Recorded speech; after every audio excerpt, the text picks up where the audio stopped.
Who would have thought that Tom Cruise and the villain would be flying in the sky?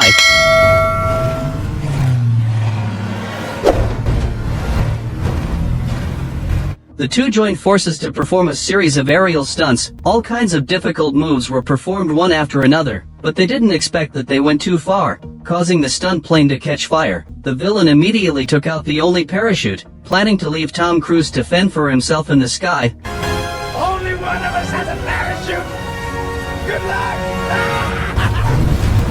The Mission Impossible series, which has lasted for years, has finally reached its final chapter. Now let's see how Tom Cruise outwits the intelligent AI and successfully solves the crisis of human extinction. In Mission Impossible 7, the Americans secretly implanted the developed program into Russia's Sevastopol submarine for testing. But unexpectedly, after the program developed self-awareness, it escaped to the internet. It eventually evolved into an out-of-control super AI entity. The entity could easily invade the intelligence databases of various countries and use stolen keys to launch nuclear bombs to destroy humanity. Its source code was hidden in the data system of the sunken submarine. Finding two cross-shaped keys to unlock it allowed intrusion and control of the entity. In the end, the IMF team led by Ethan successfully seized the keys. At the end of the 7th installment, the timeline of this installment story takes place a few months after the 7th installment. While Ethan was evading capture by Austria, the entity invaded global digital information databases. It turns out that as a self-derived life form,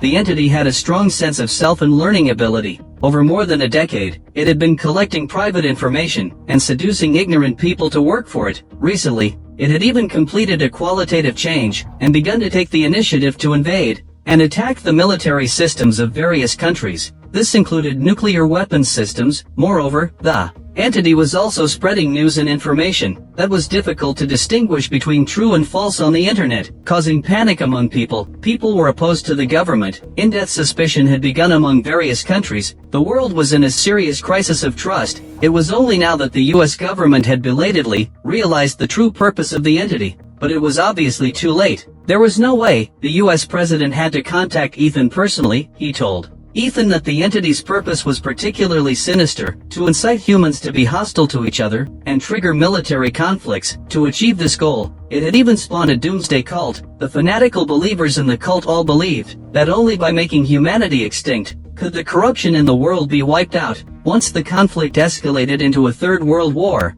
nuclear war would envelop the whole Earth. To stop the entity, we can only find its source code, and the only one who might know where the source code is located is Ethan's old rival, Gabriel. But the entity erased all of his information, making it nearly impossible to find any trace of him. Although the Austrian authorities captured Gabriel's accomplice, Paris, she was very tight-lipped and refused to say anything. So the US government hoped Ethan could hand over the key he obtained earlier, but Ethan would rather risk arrest than hand it over. He feared that the US government would use the entity as a weapon if they obtained the key. But if Ethan chose to destroy the entity, the global network it controlled would collapse instantly. At that point, the global economy would be devastated, and human history would regress by decades. This put Ethan in a difficult position. After thinking it over, he decided to seek support first. Ethan then found his most trusted partners, Luther and Benji, to reassemble the team. The legendary trio had finally come together again. On the other side, in an Austrian prison, years ago, because Paris was saved by Ethan, Gabriel suspected her loyalty and plotted against her. Now,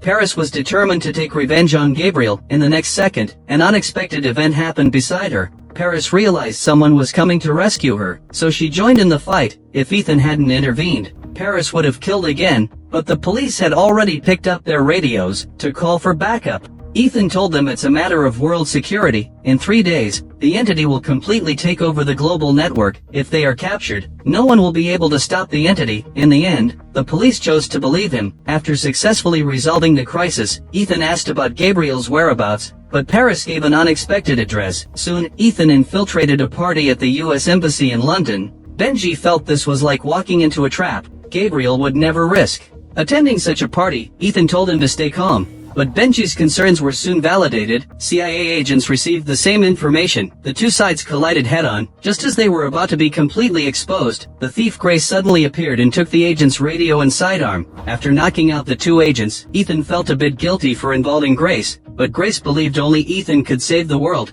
In the next second, Gabriel's men burst in and controlled both of them. When Ethan was awakened by Grace, he found himself in one of Gabriel's dungeons. Ethan usually could open such chains quickly, but this time, Gabriel specifically took away his watch and cuffs. With no other options, Ethan had to find another way to escape. Gabriel walked in with his men. He told Ethan not to struggle recklessly. Gabriel threatened Grace's life again, forcing Ethan to reveal where the key was, but Grace reminded Ethan from the side. After what happened on the train, Gabriel should have been abandoned by the entity. Now, he was eager for the key, probably wanting to control the entity in return. But Gabriel didn't take it seriously at all. After all, he had seen the distant future thanks to the entity. Moreover, Gabriel had infiltrated Ethan's team and knew that Luther was researching a poison that could control the entity. He also knew what Ethan's plan was. Now, Gabriel told Ethan that resistance leads only to death. Cooperation is the only path to a win-win situation. Ethan asked what Gabriel's terms were. Gabriel told Ethan to find the sunken Russian nuclear submarine.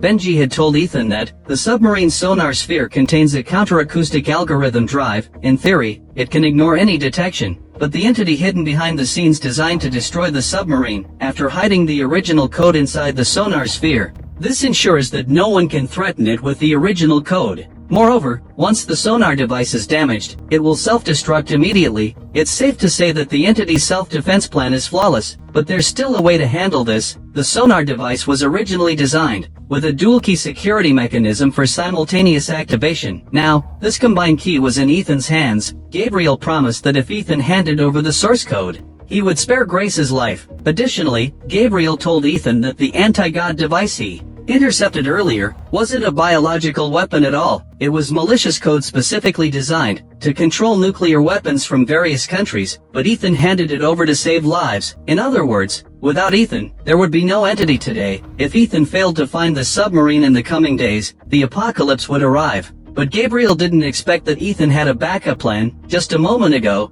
Ethan was using suicide to threaten Gabriel, and the next second, he actually bit down on his false teeth to release cyanide. Gabriel panicked quickly, unexpectedly falling for Ethan's trick again. Ethan quickly subdued the two guards and urged Grace to grab the key to save herself. But just as the two worked together against the guards, Gabriel took the chance to leave the room. The two had to accelerate their attack and immediately dashed out to chase Gabriel. At this point, Benji and his aide, Degas, also arrived. Paris was even more eager to kill Gabriel for revenge. Without the entity's help, Gabriel could only flee in a hurry. He finally managed to escape through the back exit. Watching Gabriel escape, Ethan felt a deep sense of regret, but in a nearby room was the machine Gabriel had used to communicate with the entity. Ethan decided to try talking to the entity to determine what to do next. In an instant, Ethan felt himself fall into a void. Then he successfully engaged in a dialogue with the entity. The entity presented Ethan with apocalyptic visions of the future and revealed its whole plan. In 4 days, the entity would invade and control the nuclear weapons of all nuclear-armed nations. Most civilizations would be obliterated in the nuclear detonations. The survivors would become the rulers of the new world with the entity's assistance. But all of this depended on Ethan bringing the entity to the Doomsday Vault located in the Congo. This was a database said to function normally, even when the apocalypse arrived. At that time, as long as Ethan uploaded the entity to the database, it would be safe from nuclear destruction. But Ethan certainly didn't want to be the entity's lackey. But the entity showed Ethan what would happen if he didn't cooperate. Before Ethan could obtain the source code, the submarine would explode. Ethan and his most valued companions would perish. In 4 days, the entity would still obtain control over all nuclear weapons. Everyone would still meet their end. Moreover, the entity even knew that Luther was creating a poison that could counter it. Everything was under the entity's surveillance. Or be enslaved, or let the world be destroyed. As long as Ethan compliantly followed orders, the entity would selectively activate the nuclear weapons. Otherwise, it would activate all the nuclear warheads. The entity also said that tonight, Ethan was destined to see Luther's death. After saying this, it showed Ethan a preview of the world being destroyed by nuclear bombs. In the next second, Ethan broke free from the machine, but he wouldn't let the entity succeed so easily. Ethan instructed Benji and the others to prepare their gear, and then head to St. Matthew Island in the Bering Sea. To obtain the submarine coordinates, Ethan rushed to Luther's lab to rescue him, but finally, he arrived too late. Gabriel took the poison, and locked Luther in a cage with a bomb. This bomb was powerful enough to level London, although Luther could disarm a fuse to prevent the explosion. If the bomb's structure was damaged, the TNT responsible for the safety mechanism would explode immediately. At that point, Luther would surely not survive. Ethan felt a deep sense of despair, but Luther smiled and said he had cancer, and wouldn't live much longer anyway. He was satisfied to see his old friend one last time before he died. Ethan could only make a difficult decision. Watching Ethan turn to leave, Luther resolutely disarmed the explosive device. After escaping the tunnel, Ethan immediately knelt in pain, but in the next second, he was captured by arriving police and boarded a plane heading to the CIA. Soon, Ethan arrived at the emergency command center. CIA Director Kittredge had been waiting for a long time. It turned out that, while Ethan was conducting an unauthorized field mission, the entity had already attacked the nuclear command centers of most countries. Now, except for the UK, the US, China, and Russia, the nuclear arsenals of other countries had fallen under the entity's control. Originally, Ethan would have to take responsibility for all the things he had done in the past, but he might be the only hope to prevent the nuclear apocalypse. And if the government wanted to control the entity, it would need to cooperate with Ethan. When the US president arrived, Ethan, who had intentionally allowed himself to be captured, finally set his terms. He needed the key in an aircraft carrier named George Bush. Ethan explained that he had to go to the Arctic Ocean to find the submarine, use the key to access the mechanism, obtain the entity's source code, and then destroy the entity with a virus. But destroying the entity would also mean the complete collapse of cyberspace. The global economy would regress by decades. The president naturally was reluctant to accept his proposal. At this point, the nuclear powers in the world, under the entity's control, had begun to distrust each other. They even began to consider whether to launch a preemptive strike for self-preservation. Moreover, in 72 hours, all the nuclear arsenals on Earth would be controlled by the entity. At that point, there would be no room for maneuver. But after hearing this, the US president demanded that Ethan reveal the secret of where the key was hidden. This would allow the US government to gain control over the entity, but Ethan trusted no one. The entity was now hoping for someone to stop Ethan, because in the countless possibilities of the future, the entity had only one goal. That was to carry out the human extermination plan. To achieve this goal, it would stop at nothing to force humans into making the worst choices. Therefore, the entity must be destroyed. Ethan hoped the president could stabilize the global situation over the next 3 days, because he had already grasped the entity's bottom line. The entity was biding its time because it hadn't yet obtained absolute control. What it wanted was a decisive blow. The entity needed to consolidate the global nuclear arsenals to maximize the effectiveness of the extermination plan. Just as he finished speaking, the entity successfully took control of the UK's nuclear arsenal. Only then did the president relent. She gave Ethan 3 days, regardless of whether he could deal with the entity during that time. When the time was up, she would press the nuclear launch button. Soon, Ethan retrieved the key and sat on the transport plane. In front of him was the aircraft carrier. The captain would also unconditionally obey Ethan's orders, but reaching the waters under Russian jurisdiction was no easy task, because the Russian military's aircraft carrier was watching closely. Any misstep could lead to a standoff between the carriers. World War III could very likely break out prematurely. What Ethan needed to find was the underwater monitoring system. This was a global network of underwater sonar cables. Whenever a significant underwater event happened, the monitoring station could pinpoint the location to a specific square meter. One of the listening stations must have recorded the data from when the submarine sank. The bodies of the submarine captain and first officer were discovered by the Inuit. The location where the submarine sank should be near the Arctic Circle. The closest was the St. Matthew Island monitoring station in the Bering Sea. What they could think of, the Russians could surely think of as well. Previously, this monitoring station was under US government jurisdiction. The Russians didn't dare to act against the monitoring station for fear of triggering World War III. But now the world was on the brink of destruction. The Russians would certainly stop at nothing to recover the submarine data. Ethan and his team must quickly obtain the exact coordinates of the submarine. The initial plan was to use a submarine to take Ethan to the designated location to dive. Once Ethan obtained the source code, the high-frequency transmitter he carried would send the location to his teammates. His teammates would then use a chainsaw to pull him out of the ice. This plan sounded risky, but it was the only path they had left. So the captain finally nodded in agreement. and arranged for an Osprey helicopter to take Ethan to the Ohio-class submarine. As long as the submarine remained submerged, it could evade the eyes of the Russians and the entity, but if any special situation arose, Ethan would have at most 30 seconds to escape from the sunken submarine. On the other side, Benji and his team arrived at the monitoring station. He repeatedly reminded everyone to stay alert and grab the data quickly, without any delays. In the next second, Benji was stunned. The head of the monitoring station turned out to be Bill, the young man who had been tricked by Ethan years ago. Since being reassigned by the CIA, Bill had been here for 30 years. Grace quickly explained their purpose. To their surprise,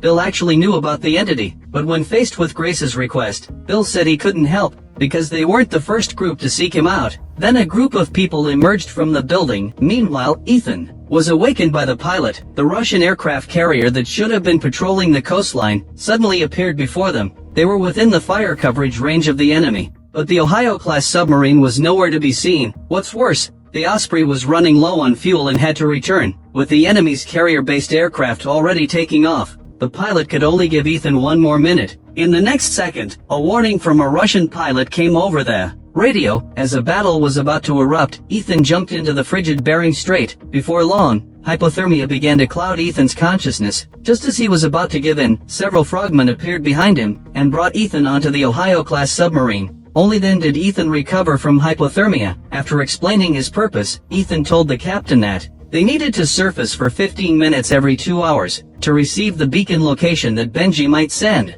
The captain was astonished upon hearing this. This action would essentially expose the submarine, making it vulnerable to tracking or even attack by Russian submarines. Furthermore, the captain informed Ethan that a Russian small submarine had taken control of the monitoring station an hour ago. Ethan's friends were likely captured by Russian special forces. Luckily, the captain was willing to help Ethan. The Russian military was interrogating Benji and the others. Bill insisted he had no idea about the data they were after, but the Russians wouldn't buy that excuse, and demanded Bill produce the specific coordinates quickly. Grace seized the opportunity to negotiate, saying that without the key, it would be impossible to obtain the sonar sphere. Unexpectedly, the Russians had always possessed the key. What they lacked were the coordinates. On the other side, Ethan prepared to begin his deep dive. The diver reminded him that to conserve oxygen, Ethan needed to descend quickly, but doing so would surely lead to high-pressure nervous syndrome. By the time he recovered at the bottom, the mixed gas wouldn't be enough to support a slow ascent. At that point,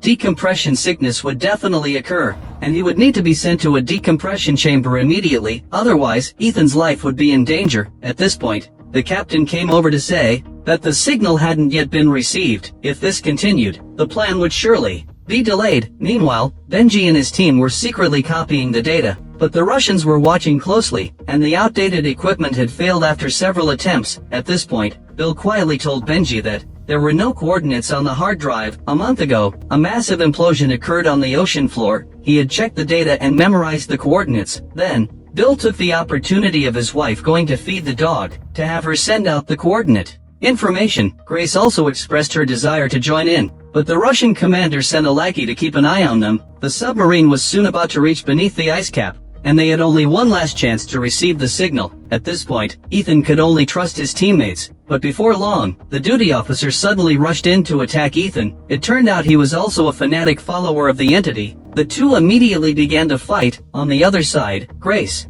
followed Bill's wife out to feed the dog. The two launched a surprise attack on the Russians simultaneously. Unluckily, none of their attacks succeeded, and the Russians alerted their comrades. Paris reacted the fastest, quickly subduing one of them. The gas also joined in the attack. The Russian commander attempted a sneak attack, but thankfully Benji blocked him. But during the struggle, they accidentally ignited the building. Benji urged Bill to quickly send the coordinates to Ethan. After a flurry of chaos, the coordinates were finally sent out. On the other side, the female lieutenant noticed the danger in time and rescued Ethan. But when confirming the coordinate location, a problem arose. Ethan boarded the wrong submarine. That location was on the other side of the Cape of Good Hope, a full 2,000 miles away. The captain immediately ordered the crew to proceed at full speed toward the coordinates, but a Russian Oscar-class submarine suddenly appeared behind them. The situation quickly became precarious. Ethan came up with a crazy idea. He instructed the captain to slow down, and then turn after reaching the designated point,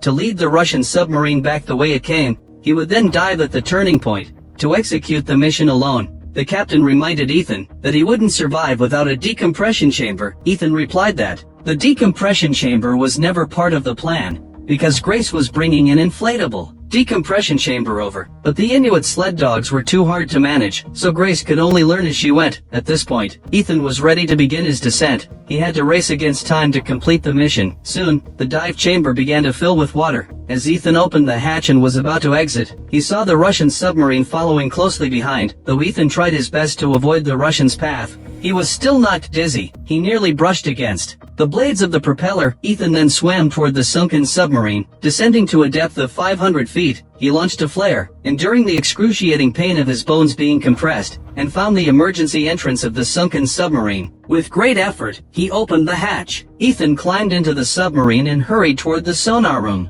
The scene along the way was like a living hell. After much effort, he finally reached the sonar room. The original code was in the sonar sphere, but the situation was very grim. As more and more seawater flooded in, the submarine began to roll. After grabbing the data disk, Ethan quickly placed it in a sealed bag. He needed to leave the submarine as quickly as possible. Ethan carefully avoided the directional torpedoes inside the submarine, but the fallen torpedo blocked the hatch. Ethan had to take the risk of escaping through the torpedo launch tube. Just as he was about to climb in, the air compression device of his diving suit got stuck at the entrance, so Ethan took off his diving suit, leaving only the diving mask. Then he took out the radio frequency device in the sealed bag, pushing the compression device into the torpedo tube. He then squeezed in himself. Ethan hurriedly quickened his movements and finally escaped, but his diving equipment got snagged on something and wouldn't come loose. With no other choice, Ethan had to abandon his gear and ascend alone. The immense underwater pressure nearly broke his ribs. Ethan gritted his teeth and desperately swam upward with all his strength. He finally reached the ice layer near the shore. Just as Ethan was about to suffocate, Grace timely provided him with life-saving oxygen. After an unknown amount of time, Ethan finally woke up in the decompression chamber. Seeing that the data disk was intact, Ethan finally breathed a sigh of relief. At this point, Bill's wife interrupted them. Benji was flying in on a plane from the sky. The crisis finally had a new glimmer of hope. On the plane, Ethan met Bill again. Ethan expressed his sorrow for ruining Bill's life, but Bill had long come to terms with it. He even felt some gratitude toward Ethan, because without Ethan, he wouldn't have met his current wife. After saying this, Bill returned the dagger to Ethan, putting a definitive end to their grudges. Then Benji estimated that by the time they arrived, the entity would have taken control of all the nuclear arsenals, but it wouldn't immediately launch the extermination plan. It would first seek a safe location for itself. Naturally, that meant the previously mentioned Doomsday Vault in South Africa. That place was a highly classified independent facility, powered by solar energy and capable of resisting electromagnetic pulses. Inside, there were sophisticated data servers that met all the conditions for the entity to operate perfectly. If the entity could enter the Doomsday Vault, it wouldn't be affected by anything happening outside. Benji pulled out the design schematic for the poison pill and the data disk containing the entity's initial source code. By combining the two, a digital toxin could be produced. As long as this virus could be uploaded to the network, it would attack the entity's neural network and disrupt its perception of reality. In other words, the poison pill wasn't meant to destroy the entity, but to trick it into believing it had truly entered the Doomsday Vault. At this point, Ethan would open the access channel to the Doomsday Vault, allowing the entity to hack in. Then, he would use a 5-dimensional optical data driver built by Luther to capture the entity. This would trap the entity in this vast data driver, completely severing it from the real world. By that time, even if the entity tried to activate the nuclear weapon program, it would have no effect on the real world. The first step of this plan required the poison pill, which was currently in Gabriel's hands. Gabriel surely wanted to obtain the source code, so he must be waiting in the Doomsday Vault. Therefore, Ethan planned to let him have the source code disk. Ethan was betting that he didn't know what would happen when the source code was combined with the poison pill. The second step of the plan was the most difficult. At the moment the poison pill infected the source code disk, and the entity hacked into the Doomsday Vault, the data driver that trapped the entity must be pulled out with perfect precision. There would only be 100 milliseconds, which was 0.1 seconds. Clearly, this task was very challenging, so Ethan entrusted it to the thief Grace. The group then hurried to the Doomsday Vault in South Africa, where the atmosphere was eerie, with not a single guard in sight. Something was clearly wrong. At this point, the United States was the only country left that hadn't been attacked. With only 27 minutes until the deadline, the president was becoming increasingly restless. Moreover, once Ethan entered the Doomsday Vault, the tracking signal disappeared. Everyone suspected that he had made a deal with the Russians. If the US didn't take the initiative to strike now, it would only wait for the entity to take control. Someone suggested using nuclear weapons to precisely strike the command centers of the 8 countries controlled by the entity, but doing so would be no different from declaring war on the whole world. Therefore, the US also needed to feign action by destroying a city with nuclear weapons to deflect suspicion. The total casualties would amount to sacrificing 100 million lives to save 7 billion. After hearing the strike plan, the US president fell into a long silence. Meanwhile, Ethan made his way alone to the server room to confront Gabriel. Sure enough, Gabriel was waiting there. He had also prepared a 3,000-ton bomb, planning to blow up the database if the entity went out of control, leaving it nowhere to hide. But it wouldn't be that easy. Seeing that Gabriel had indeed set a trap, Ethan prepared to hand over the source code to him. He was waiting for Gabriel to combine the poison pill with the source code, but suddenly, a person emerged from the side, holding a gun to Gabriel's head. Then CIA agents surrounded the area. But the problem was that Gabriel released the bomb's detonator. That meant they only had 20 minutes left. At this point, Ethan's friends were also captured. Director Kittredge rushed over to meet Ethan, asking what was on the hard drive. To ensure the plan's success, Ethan urged the director to release them quickly, otherwise, it would be impossible to salvage anything. But the director thought Ethan must be insane. The president was about to press the nuclear button, condemning millions to death, while these people were in the vault making secret deals. So the director was very eager to know what this thing was capable of to prevent the world's destruction. He also said that whoever told him the plan would be the one to survive. At this point, his lackey reminded him that time was running short, and they needed to retreat to a safe distance. But the director wasn't foolish. He knew that such a large operation must involve a significant secret in that box. To uncover the truth, the director planned to stop at nothing. After all, Ethan's greatest weakness was his unwillingness to sacrifice those close to him. Watching the director's chaotic actions, Ethan realized that this was definitely part of the entity's scheme. When the director saw the poison pill around Gabriel's neck, he immediately understood what was going on. But in the next second, Gabriel ordered his men to open fire. A chaotic battle erupted instantly. Gabriel's sniper fired from a distance to provide cover. Gabriel quickly took the opportunity to escape. In the chaos, a hard drive was picked up by Grace. Soon, Gabriel sped away in a car. Benji instructed Ethan to chase after Gabriel, while he stayed behind to help Grace with the data interface. This way, they could let the entity in later. Ethan didn't have time to think too much. He immediately took the hard drive and drove off in pursuit. Seeing that Gabriel had boarded a plane again, Ethan hurriedly wedged himself into the landing gear of the backup plane, finally managing to climb aboard without incident. The situation in the Doomsday Vault was equally grim. This nuclear bomb was similar to the one Luther had dealt with. Even if they stopped the nuclear detonation, the detonator outside would still explode. Grace asked if the server room could evade the explosion. The answer was yes, but someone had to stay behind to prevent the bomb from reaching critical status. But the person who stayed behind would surely not survive. In the nick of time, Bill stepped forward. Then Degas also chose to stay to help Bill. Soon, Bill began trying to disarm the bomb. The other 3 arrived at the main control room. But the injured Benji suddenly experienced a pneumothorax. With increasing pressure in the pleural cavity, if not handled, his lung would collapse. Grace needed to work on the server. He could only instruct Paris to perform surgery on him. On the other side, Grace had begun to feel her way around the power control switch, as Benji had instructed. But while trying to disarm the bomb, Bill suddenly realized they had a slim chance of survival. These ground wires had a 3-tier redundancy mechanism. Even if 2 failed, 1 would still function. But if they cut all 3 at the same time, they could delay the detonator's explosion. They might have a chance to rush into the server room and evade the explosion, but they only had 10 seconds to escape. In the server room, although Benji received treatment, his blood pressure was dropping rapidly due to blood loss. He was on the verge of passing out. They needed to quickly deal with the receiver. The server's solar-powered device could be used to receive Ethan's signal. Benji instructed Grace to pull out the wires and cut 2 of them in order. But just as Benji was about to remind her not to cut the safety wire, he could no longer open his eyes and could only hazily shout to cut the red one. At this point, Ethan was desperately climbing into the cockpit of the plane. The pilot was unaware of his movements. Ethan seized the opportunity, climbed up, and punched the pilot. The pilot began to climb rapidly. Attempting to shake Ethan off, Ethan tried to take control of the plane. After a struggle, Ethan knocked the pilot unconscious, but the plane entered a death spiral,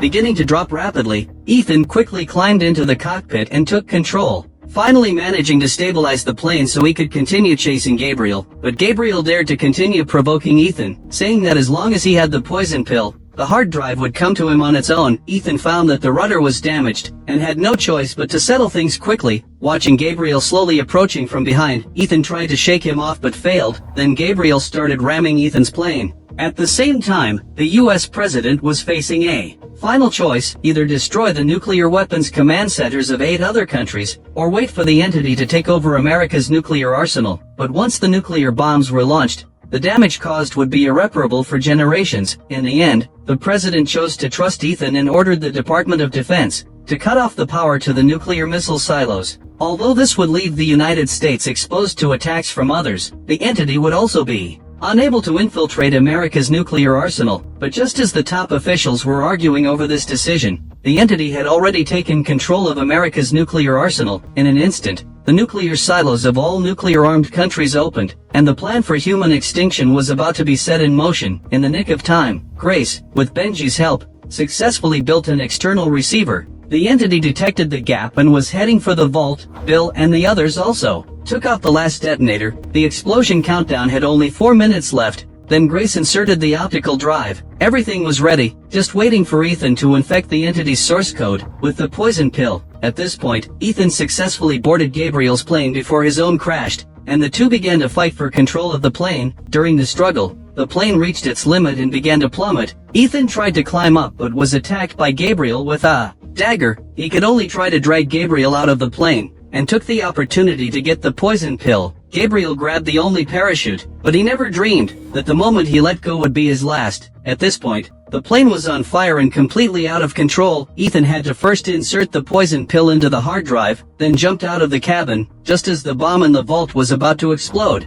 Grace finally received the signal. She immediately cut off the power, took out the drive, and in an instant, the whole world lost power. The nuclear bombs and the silos all became duds. Grace successfully contained the entity. Bill and the others also managed to escape into the server room, finally surviving by the skin of their teeth. Benji couldn't hold on any longer and fell into a deep sleep. When the global network restarted, this crisis finally came to an end. Everyone was ecstatic. Ethan also escaped by relying on the emergency device in his backpack. Suddenly, Luther's recording started playing from the hard drive. "Hey, buddy, when you hear this, it means the world is still here. And so are you. I knew you would succeed." Luther's words made Ethan fall into deep thought. Saving the world was never his destiny, but his own choice. Now that everything has returned to calm, it's time for him to choose a new way of life. At the end of the story, a beautiful world will reappear before everyone's eyes, and the members of the Mission Impossible team are about to go their separate ways. They will disappear in the city until a new crisis arises. Mission Impossible Part 8 ends here. From the sudden emergence of the first film to the conclusion of the final work, this series is like a long and exciting adventure that has accompanied countless audiences. It's not just a series of wonderful spy movies, but also a mark of an era,